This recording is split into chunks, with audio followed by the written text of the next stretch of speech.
speed this up a little bit. So, and I apologize to my friends in Santa Rosa that yours may look different because they use a different MLS, but inside it works very similar. And over here on the right is RPR, and RPR stands for the Realtor Property Resource, the Realtor's Property Records, something like that. That's what it sounds like. And you can share them on Facebook. This is a new thing. This seems like something fun to talk about. Now, the offer that I wrote, for some of you who were interested in the address, was this 3218 Flintmont Drive. Right? Now, this property, this is the one that's coming on the market. This property is not on the market. Now, the reason I want to show this in RPR is because sometimes you're writing an offer that's not in our MLS. So I'm jumping around a little bit, but my recommendations for how to have your system set up efficiently, right? That's sort of what I want to go through. And I'm doing this on not only for my own benefit and your benefit, but for Laura, our transaction coordinator's benefit, right? And well, I'm just going to say it first, and then we're going to go through. Number one, you want to create a template, right? And the template ought to have all of your contact information, the office information, your BRE number, the office BRE number, all that sort of stuff ought to be on the template. Number two, you ought to use a cover sheet. And number three, you need to use one of the MLS import options. Now, inside our MLS, there's something called MLS Connect. MLS Connect only works if the listing is in our MLS. That means if the property's in Alameda County, it doesn't work because that's not our MLS. If you're writing an offer on an off-market or property that's not in the MLS, it doesn't work because it's not in the MLS, right? Does everybody understand? If it's a listing appointment and you want to import the information on the listing, you can't do that if it's not in the MLS, right? Does everybody see the first problem is that you can't do an import into the Zip Forms, the form management software, without having it being in the MLS, unless you use RPR. So what we're looking at is a property that is not in the MLS. Will everybody agree with me? This is not in the MLS. So this is like, I feel like one of those cheap magicians, you know, like, well, everybody, yeah, there's nothing there. Don't look there. So if we click on that button that says Zip Forms, now notice it's already showing me some of my active status listings. So the best procedure would be is to create a transaction first. So I'm going to go through that just for fun. Now we could say start a new Zip Form transaction. You see that button? The problem with that is that it will create a new transaction and it will import all that information, but it doesn't use our template yet. Right? You understand? So what I would do is I would go to the California Association of Realtors. And I've been doing this a lot for agents, and I'd rather you do it for yourself. I mean, no, I'm happy to help. I'm happy to help, but I thought it'd be useful. Do it yourself. You know what I'm saying? Is that the right one? We'll see. I'll know in a second. Not the right one. And by the way, if you are active, send me your car.org login so that I can look at things before you send them to people and actually make changes before you send them to people. All right, so I'm going to go through the process. I felt like doing this for months now. So this is what I get. Notice it's giving you an ad. Welcome to Zip Form Plus and Zip TMS with Zip Vault. California Association of Realtors would like to be our transaction management platform, which is probably not going to happen. And then we're going to click on Continue to Zip Form. And what it's doing now is it's taking us to the Zip Forms. And so I probably should use a different one, but I'm going to use the same property because I'm lazy. What I would do is I would start by creating a new transaction that actually has the address of the property in it. So let's say if I go back here, this is the one we're going to do. I'm just going to copy this for now. And then over here, It's been a slow day. I'm using my own private internet connection and still, of course, that's what everybody's using, right? Is that right? Yeah. So this is the one that was created automatically. But if I go here to new, and what I'm going to do is I'm going to make it look a little bit different. So I'll know. So I create a transaction, it's a purchase, it's residential, and this is the first part that's important, is having a template.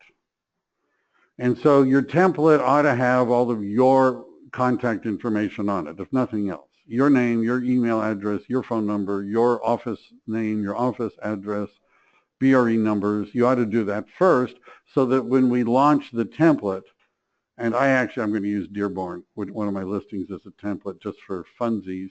So we click on save, and what we now have is a transaction that has our template. And the reason, does everybody understand what I'm saying about the template? One of the most the two most time-consuming parts of writing an offer are, number one, putting in all the property information. But if we use this Connect system, we don't have to put in the property information. It'll automatically import it. Number two, the second most time-consuming thing is me sitting there and typing out my name, my office address, my office phone number, the office BRE number, my BRE number. That's a pain. So we want to do that once. So now that I've done this, I hope I picked the right one. It's basically that's the one I wrote. Oh, there you go. It's another one I wrote. So see all this information here automatically imported in, so I don't have to do it. So I've saved time. Now that I've done that, I can go back, see where it says zip form MLS Connect? That's what I would use if the property is in the MLS. So if the property is in the MLS at this point in time, I would be clicking on the Connect, and it's asking me what is the MLS number. And you have to put in the ML. You put in the MLS number. By the way, if this doesn't look like that up here, now for those of you that are in Santa Rosa, it's Barris, I believe. I think it's Barris. But it should say something up there. And if it doesn't, it means your MLS Connect is not set up in the MLS. I'll show you. All right. I've been asked that question before. So we put in the MLS number, and I like to put in the property photo. Why not? And you click on Find, and it's going to find the listing and import it into your form. So you don't have to write out the APN number. You don't have to write out the address. You don't have to write out the thing that was listed. You don't have to write out any of that stuff, right? So, by the way, I've had people wonder, because I've written offers in like less than 5 minutes. All right, the one I wrote this morning was less than 5 minutes, but the person said, this is the amount, this is, I mean, they gave me a little paragraph, and when you import all the information, there's hardly anything left to do, right? Price, close of escrow, you know. So ours, however, is not in the MLS, so we can't use it. Isn't that right? Not in the MLS, because remember, we were going to make this a higher degree of difficulty. So now I'm going to go back, here to wherever I was. Remember, this is RPR. Now I'm going to click on Zip Forms, and I hadn't saved it. All right, let me go back. See, I'm doing all these things just to show you. And this one says sample. Let me go over here and click on this, and I want it to be, is there a status on this? What does it say? Modify, view, switch archive. No, I'm just going to go with it then. So this is called Flintmore Drive Sample. Let me click on it. Oh, this is what I want to do. Close that.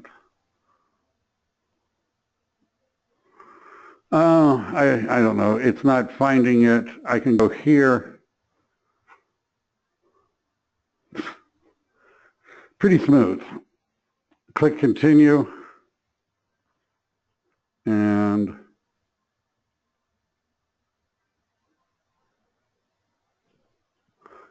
let it. So one of the weird things I've noticed is that notice it's opening up Zip Forms Plus in the browser.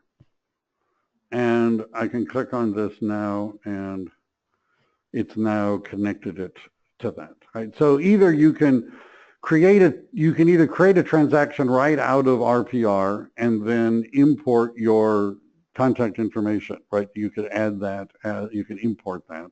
Or you could simply create a transaction first and then connect it. Well, so you're going to see. I knew that looks like the right names. And so it didn't do it. Isn't that nice? It did not do it. So that's because it's not showing up yet as a transaction. So if I do this, it works perfectly. It creates a transaction called that. I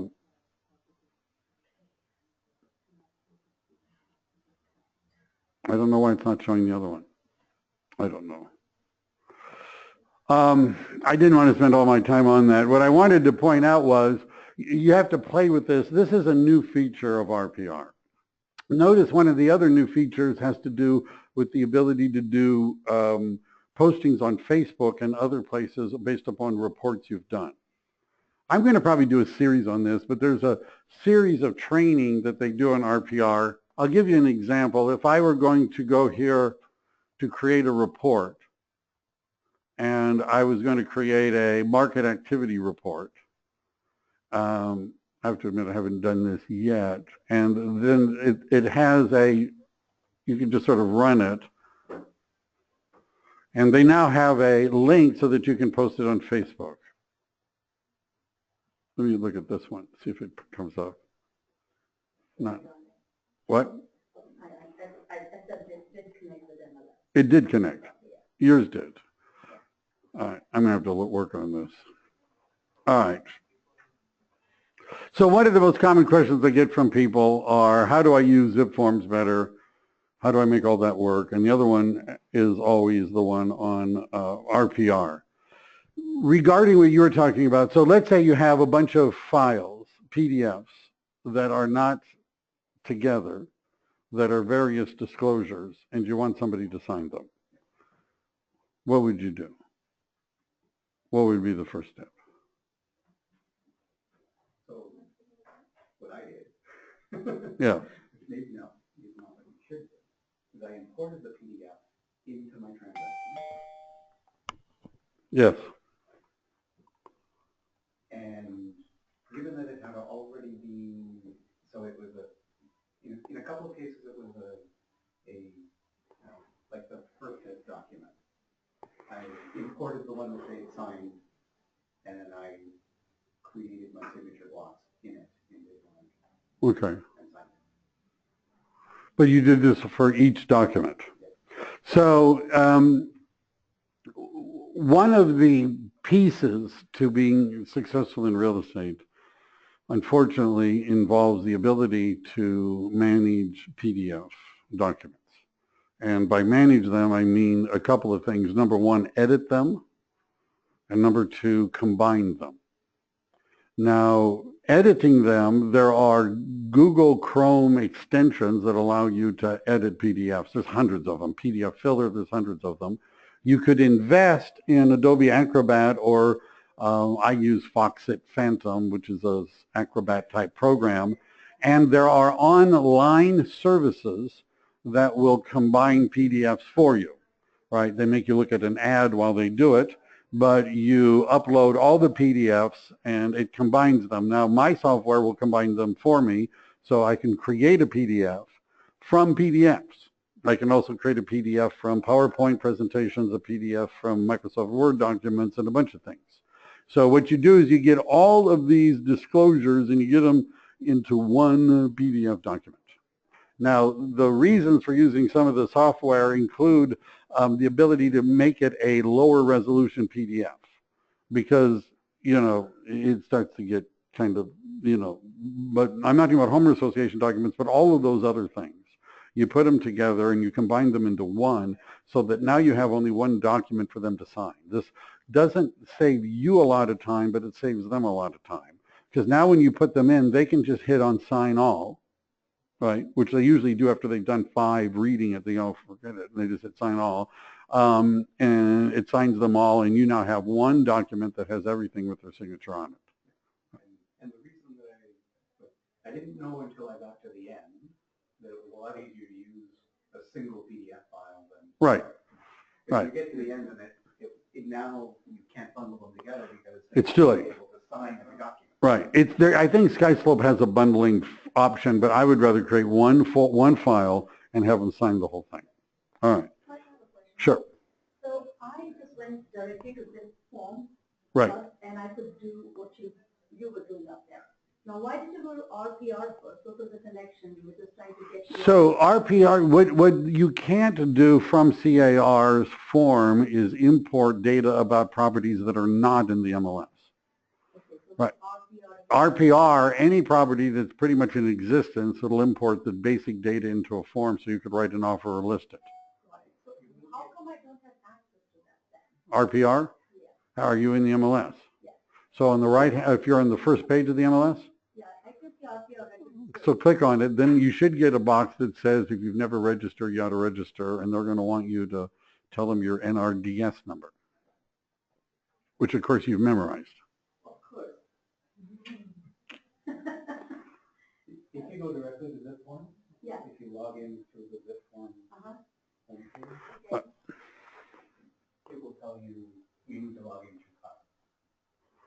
Right, so she already went to the CAR Yeah, homepage. that's already- Because the fact that I was going where you were until the fact that she's able to log in means she was going through CAR.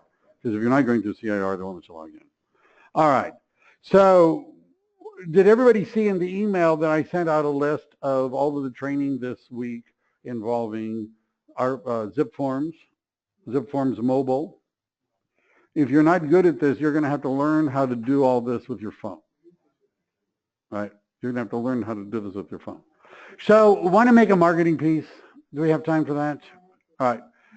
Right. So I would like you, we're going to be spending more time on open houses in the next couple of weeks. I did the class yesterday, but right now it is November, isn't it? Isn't it November? And so I just wanted to go through the, I just felt like doing this. My assistant's going to do it anyhow at some point, but I just feel like it. All right. So I'll show you what I mean by that. Why am I here? So I'm going to go up here and come on. Too many logins. KW.com.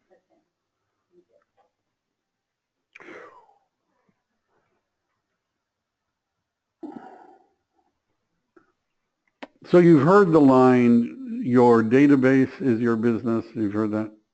You've heard that from somebody? It's from Gary Keller. So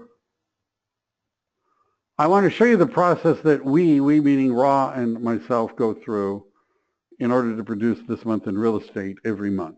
Right? I wanted to show you what we do. And it actually works better if you do it yourself. However, we're going to make an image for you. And I just wanted, I feel it's important for us to talk about watching the market statistics because we seem to be in a shifting market. So I'm going to go here to my marketing and I'm going to go to create marketing materials. And the reason why I want to do this is that I would be using this piece for more local marketing. If I were marketing to 95123 zip code, I'd be making one of these for 95123. If I were marketing to the city of Sunnyvale, I would be making one. And it can be put on Facebook. You can put it on Facebook. So I'm going to go to email marketing. And we just want the HTML, not the image base. And for keywords, I'm going to type in this month. I wonder if it's going to let me do it. August. Here is November 2016.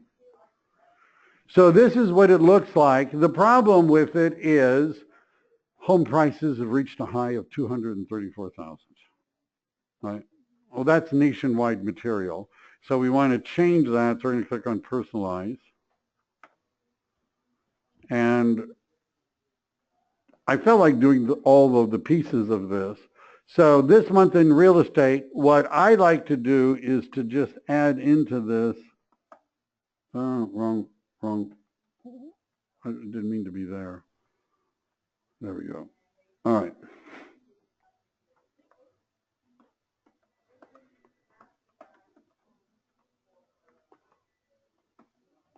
All right. Does everybody see what I've done so far? All right. They've actually made this better since the last time. I've added Santa Clara County edition, and because I'm very proud that I'm making one for Santa Clara County, I'm going to make it much bigger. 20 seems a little too big. How about 18? Where does this trending data come from? I'm going to, the Mimi was asking, where does this come from? And the answer is it comes from the National Association of Realtors. That's not what I wanted. I wanted it that way. I don't know. That's what I'm going to live with.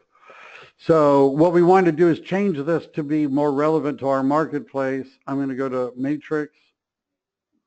So this is in the MLS. In Barris, that's the other MLS. You go into trends, and eventually we're going to make one, but where is this? All right, I already generally, cool. So where am I? Here we go. And we're going to go to stats. And this is what I usually do at the beginning of the month.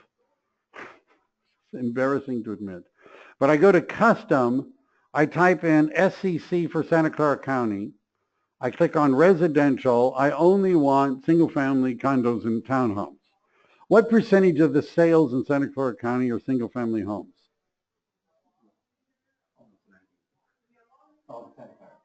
Santa Clara County. Anybody want to take a hazard at that? Should a real estate agent know? Yeah, really? You think so? How many listings are there on the market right now, single-family homes, today, Santa Clara County? Well, you got more than I did. So about 75 to 80% of all the properties that are sold are single-family homes. Varies by area.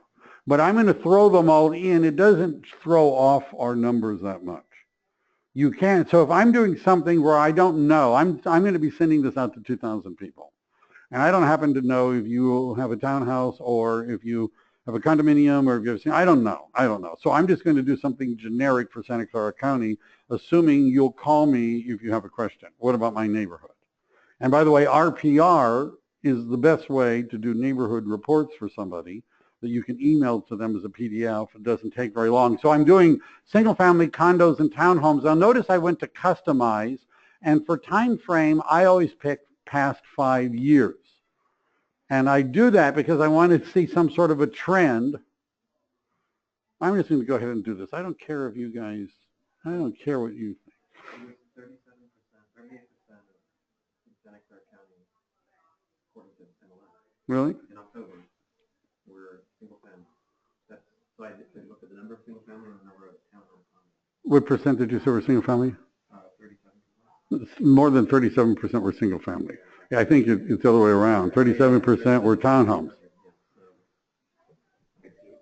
68, 70 to, you know, it varies depending on whether or not you look at active listings or closed sales. We're going to do the whole group.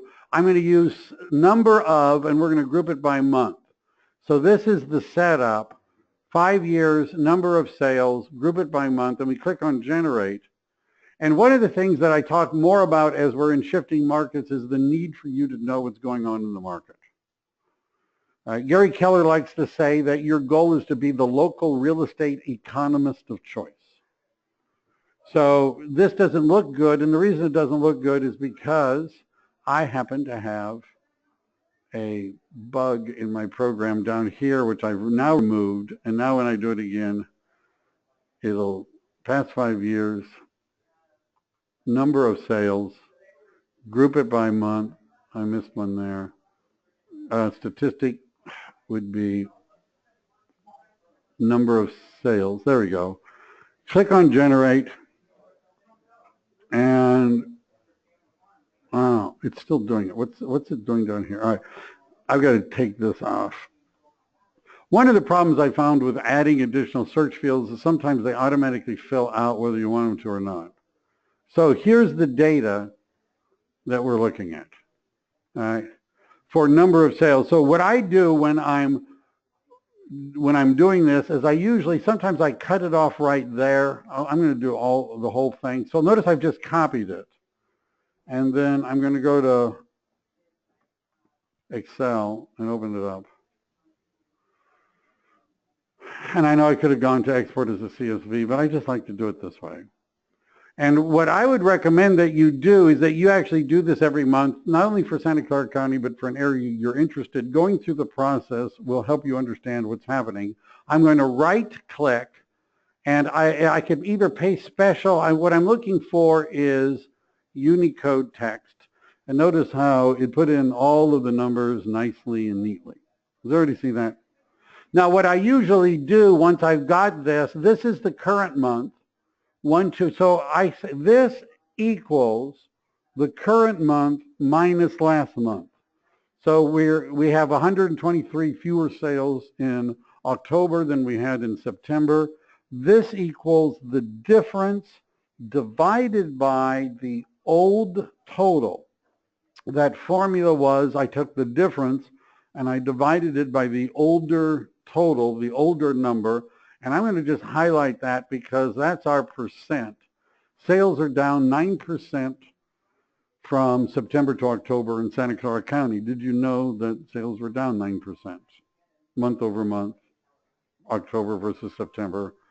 Is that the number of change to sold? Change to we call it status 5. Change to sold. Status changed. It's actually numbered to status 5. Anything that's all the off-market from June. Off-market, we don't know about that. It has to be reported in the MLS for us to know it. No, sorry, the off-market date. Oh, it's the day that it closed. The sold date is the day that they're counting closed sales. They're counting closed sales. So when they do the prices, it's on the sales that closed this month. Yes. Closed sales. Not the time at which the deal was done. No, closed sales this month. So this equals the current month divided by last year, 5% difference. And so this equals the difference divided by the old total.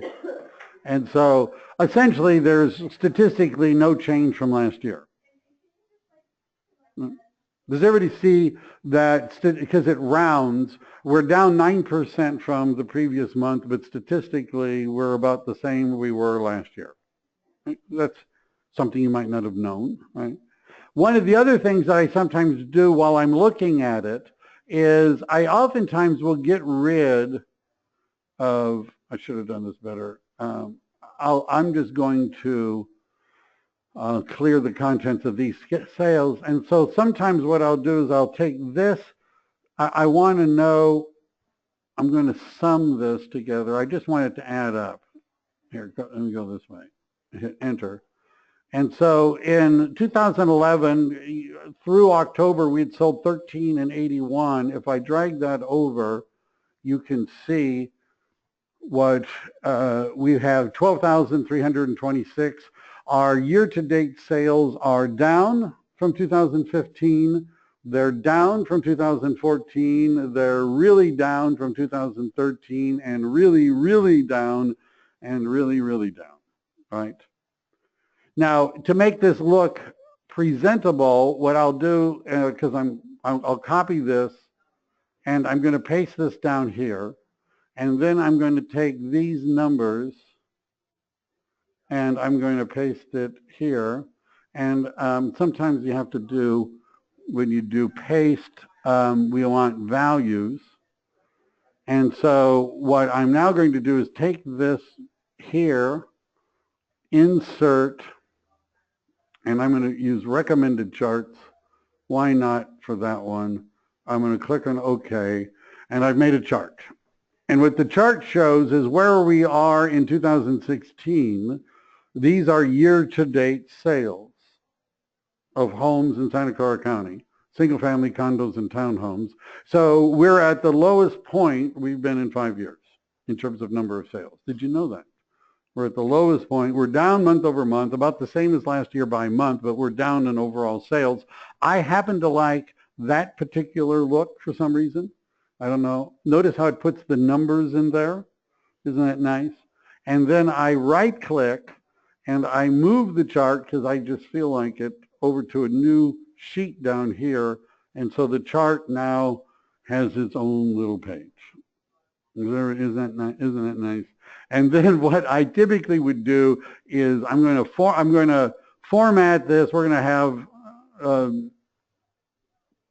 so one of the things I'm sort of fussy about is I like, if it's a currency,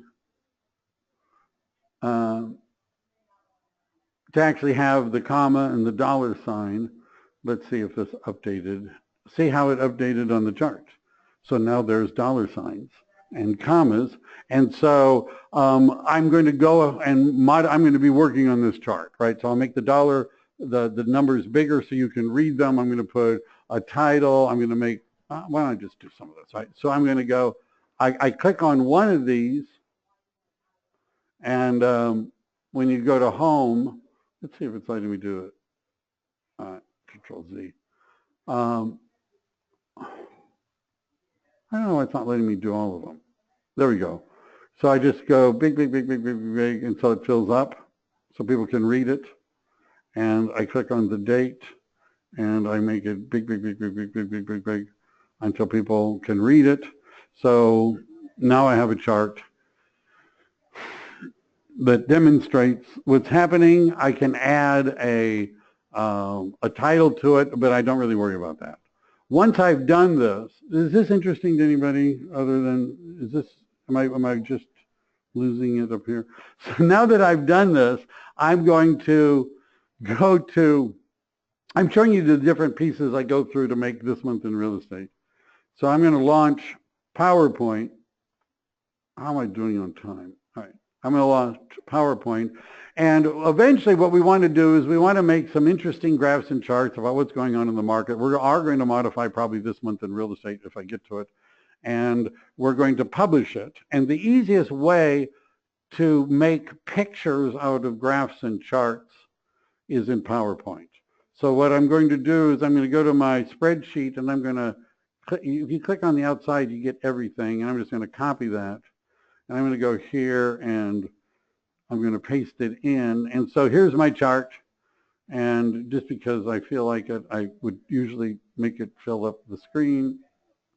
And one of the cool things is that you can actually modify this chart in PowerPoint, even though the chart's in Excel, right? So in PowerPoint, I could change the colors.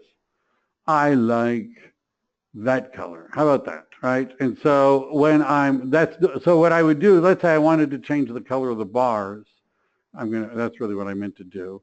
See, I changed the color of the bars. I could make them more, there's different looks to them. Again, I might want to make we spend a little bit of time playing with this, right, to make it look nice. Down here, we make this bigger, right? And that's a chart that you could show people and they can sort of figure out what it is, because at the top of it, I would have the legend that says number of closed sales. Let me do this better.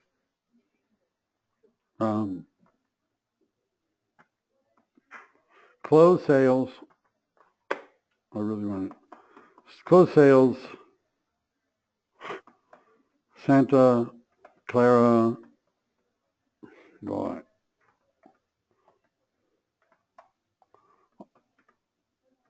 October 2016. All right. And then for some reason this isn't been as smooth as I'd like, but all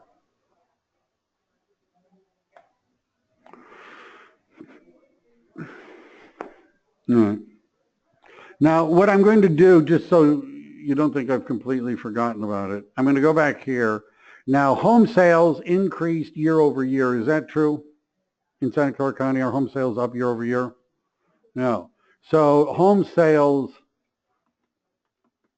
decreased year over year. 5.47 million. What was our number? Oh, this is closed sales. Why do I have dollar signs? Why didn't anybody stop me from doing that? I don't know. Why do I have dollar signs? I don't know. You're supposed to say, no. I was just gaping out. So I want to change it. Now it's not even letting me. I had not anticipated having to do that. Where is it now? All right. You gotta go to slide 3, make the modification, and then Well, how about this? I can go here and it's still not letting me do it. This was not what I wanted to spend my time on. So currency up here, this is where we want to change it, but I don't really see how to do it right now. If I go to the sheet and then change it to just a number, how about that? So the dollar sign is in none. In the custom margin. Yeah. How about that? Now I want that. And I want to get rid of this decimal. So let's see what's happened. Notice, isn't that nice? And it changed it in our PowerPoint presentation too. Beautiful. All right, so 1236 is 12,000, what was the 326? I hope that's right. And this says seasonally adjusted rate of U.S. homes.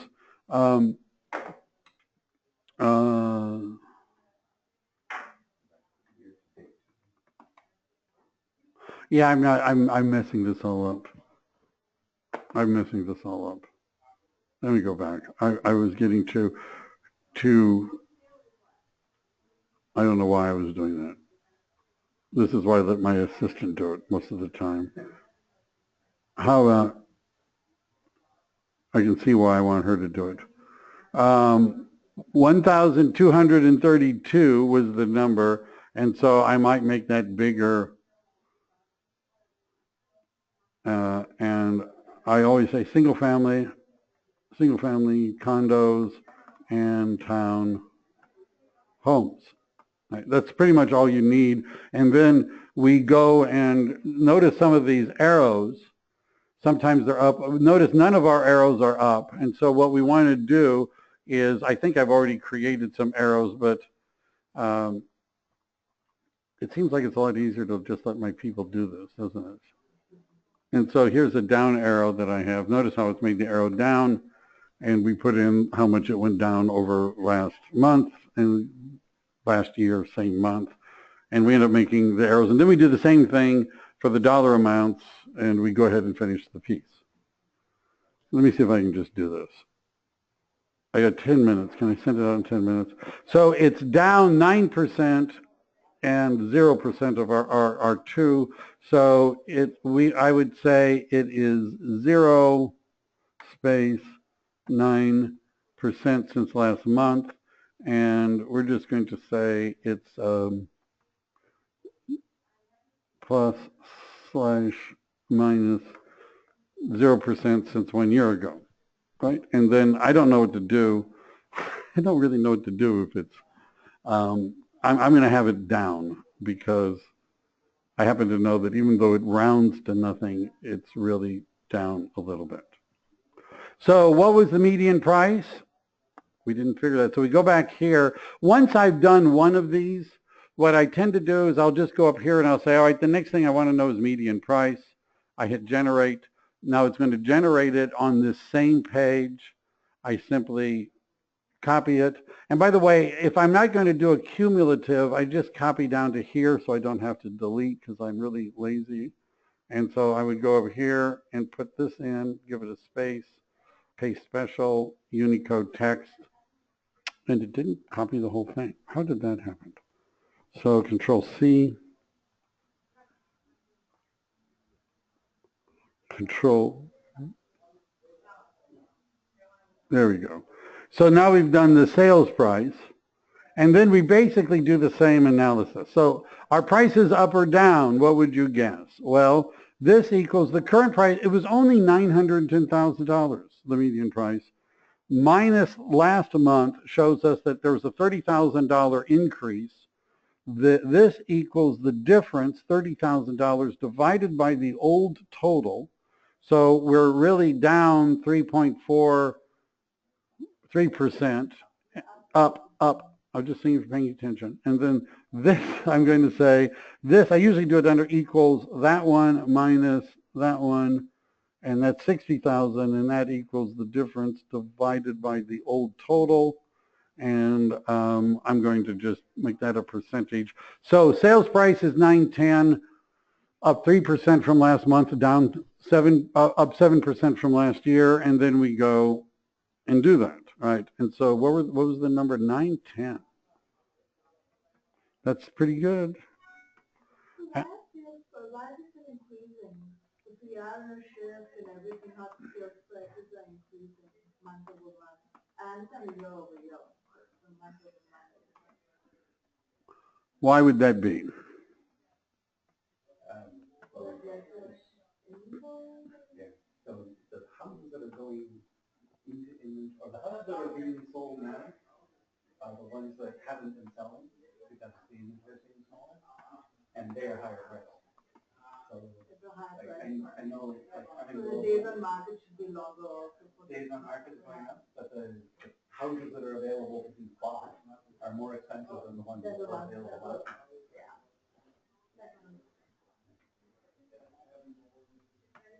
All right, I'm just so 910. We're still in the seller's market. The months of inventory, as we go through these statistics, but does everybody see what I'm doing, right? But I want to talk about some of the statistics, because now what I'm doing is I'll change the arrows up and down and put in the right statistics, and I would work on that to get it all fixed. I'd make sure that that's accurate. I would modify the message, and I'm going to send it out to everybody. But let's look at these statistics again, because we're asking questions about what's happening in the market and why are prices going up when in fact sales are going down, and it has to do with inventory, right? It's all about inventory. And so now, so I've done sales price, and what I do, because it seems simple, is I'm going to go through this list, right? Not every single thing, but one average sales price. Sometimes I look at that, and you're going to notice this is a curious thing. Average sales price, look at that, is $1,131,000. Now remember, we're including condos, townhomes in this. Everything is thrown together. So notice I've just copied it. I'm going to go back here, right click, paste special, Unicode. There's all of that. And I just keep going. And then going back here, that's so what this is saying is average price is $1,131,000, but medium is 910. Now, one of the things that we can analyze is how the market is doing based upon price ranges, because what you're going to find is all these statistics start to change depending upon the zip code, the city, and the price range. Certain areas are strong seller markets, some are not, right? I was at a Morgan Hill meeting this morning, and Gilroy is not as strong of a seller's market as it is up here. People are not getting 100% of what they're asking. It's not selling in 1 month.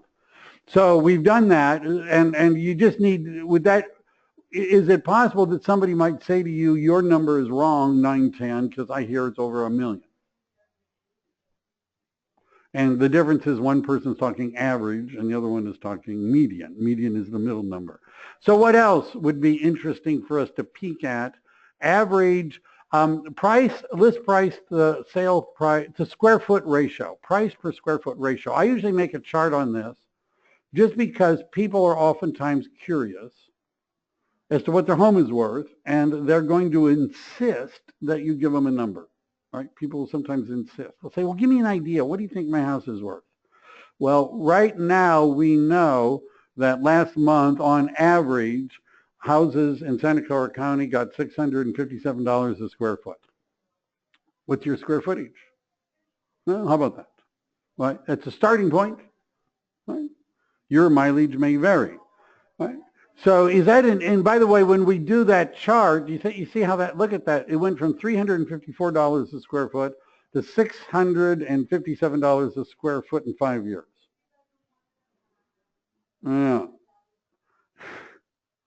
What else do we have here? So we did that. I also would do the, I missed it right here, sales price to list price ratio. So this is asking the question, did they get 100% or more of what they had listed it for when it sold? And notice that's in 101.9 is which is still above 100%. That's why it's obviously still a seller's market. But I'm going to show you something. So notice how it's still high, but look at last year was 103, 102, 102, 102, and then back in 2011 it was 99. But notice 101.9 is the lowest percentage since 2011. Correct? Right? A slowing market. Now what's fun, I know you're thinking there's nothing more fun than what we're doing already. What I'm going to do is I'm going to do sales price to original price ratio. So did you understand the sales to list price ratio is how much did the offer that was accepted, how close was it to the price at the time the offer was made? That it doesn't take into consideration that they've lowered the price 10 times in the last 2 years, and finally after the 10th reduction somebody bought it. So notice the numbers are a little bit different, right? They're less. Which one? All right, so some of these, they don't have good, the statistics are screwing up. All right, obviously, that side, there's something wrong with that. All right, and that might have been, the problem with doing this is some agents are putting information into the MLS as comparables, and so zero may have been the original price. Right, and so they didn't, so we'll leave it alone. What else? I like to look at number of new listings. This is an interesting thing to peek at because we were talking about inventory. By the way, if you as a real estate agent at a holiday party was cornered by somebody who wanted to chat with you about real estate, and you of course would be annoyed that they were doing that, peeved, and you can't get rid of them. If you could discuss this in a way where you're explaining the differences in the different areas and what's happening to inventory, and are they going to think of you more of as a real estate agent? Right. See, most real estate agents, if you ask them how's the market, they're going to say, fantastic, unbelievable. How about that? Unbelievable. So new listings, we're looking at that. There was 1,266 listings added in October. That's obviously down. I haven't done all the math yet. And down and down and down and down and down. Right? The number of homes that are being put on the market is down. It's down month over month. It's down year over year. It's just down. Right? And so we're not going to do this because we reached the noon, but I'm just going to keep going through this. Months of inventory, I don't do every one, but I do months of inventory. I'll just show you the ones that I would do, and then eventually I make graphs and charts, and I make a video of me talking about the graphs and charts, and I post the video on YouTube, and I post it on Facebook, and I put a link in an email that I send out to 2,000 people. Months of inventory, 1.3. Does anybody know what a normal market is considered to be? About 5 to 7 months of inventory is what's considered normal. 1.3 is abnormal. 1.3 months, but notice that's less, and a lot less, right? So basically, that's again talking about inventory. What months of inventory says is if we stopped adding new listings, how long would it take us to sell the ones we have? 1.3 months. Now, by the way, one of the things you can do, that's how many listings we added, 1266. We had 1232 sales. So we're barely holding even, right? We're adding almost the same number that we're removing from the table. What else? So months of inventory, I would go to number of expired listings. That sounds interesting. And yeah, each one I do the difference divided by the old total. I make I make graphs and charts. So there were 110 expired listings. Is that a lot? Well, more than it's been for a long time. Look at that. So I just keep adding.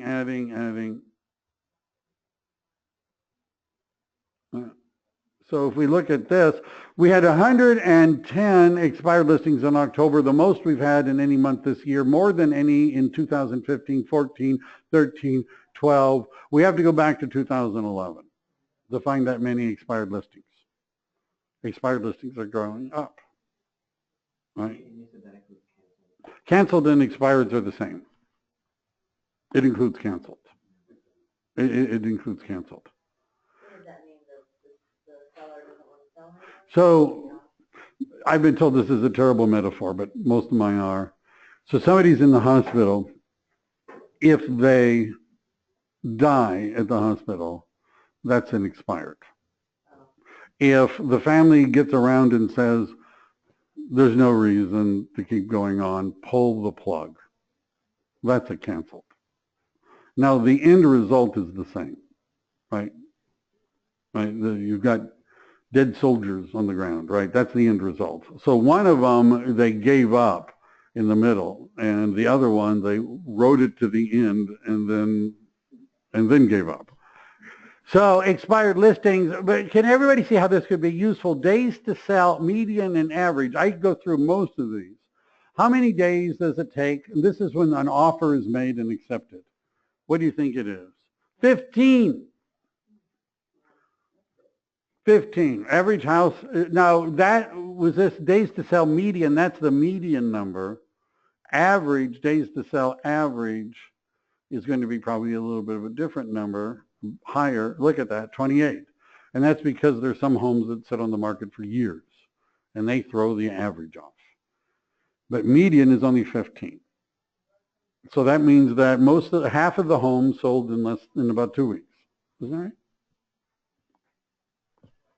right? What other goodies would we find here? Contingent pending, number of, that's a ratio that we sometimes use as to how does the number of pendings compare to the number of actives, right? What percentage of the market, and you can see there are a lot more pendings than there are actives, right? And what else do I want to do up here? Number of actives, I would also look at this. Did I already do that one?